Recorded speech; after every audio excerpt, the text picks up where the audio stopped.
O പിയിലെ new moms സ്ഥിരമായിട്ട് ചോദിക്കുന്ന ഒരു ക്വസ്റ്റ്യൻ ആണ്, മാഡം കുഞ്ഞിന് അഡിക്വേറ്റ് ആയിട്ട് പാല് കിട്ടുന്നുണ്ടോ എന്നുള്ളത് നമുക്ക് എങ്ങനെ മനസ്സിലാക്കാം എന്നുള്ളത്. കുഞ്ഞിന് ആവശ്യത്തിന് പാല് കിട്ടണം എന്നുണ്ടെങ്കിൽ ഫസ്റ്റ് ഓഫ് ഓൾ അമ്മയ്ക്ക് ആവശ്യത്തിന് പാലുണ്ട് എന്നുള്ളതും അമ്മയുടെ ബ്രസ്റ്റ് ഫീഡിംഗ് ടെക്നിക് പ്രോപ്പർ ആണെന്നുള്ളതും ഉറപ്പ് വരുത്തണം.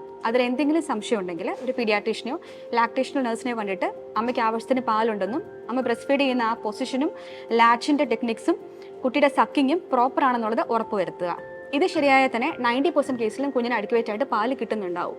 ഇനിയും കുഞ്ഞിനെ നോക്കുമ്പോൾ കുഞ്ഞ് ദിവസം ഒരു 6 to 8 ടൈംസ് യൂറിൻ പാസ് ചെയ്യുന്നുണ്ടെങ്കിൽ, ഡെയിലി മോഷൻ പാസ് ചെയ്യുന്നുണ്ടെങ്കിൽ, ഒരു 25 to 30 grams ഒരു ദിവസം എന്നുള്ള കണക്കിന് വെയിറ്റ് ഗെയിൻ ചെയ്യുന്നുണ്ടെങ്കിൽ, പിന്നെ ഫീഡ് ചെയ്തതിന് ശേഷം ഒരു 2 to 2.5 hours ഒക്കെ ഉറങ്ങുന്നുണ്ടെങ്കിൽ കുഞ്ഞിന് ആവശ്യത്തിന് പാല് കിട്ടുന്നുണ്ടെന്നുള്ളത് ഉറപ്പാണ്.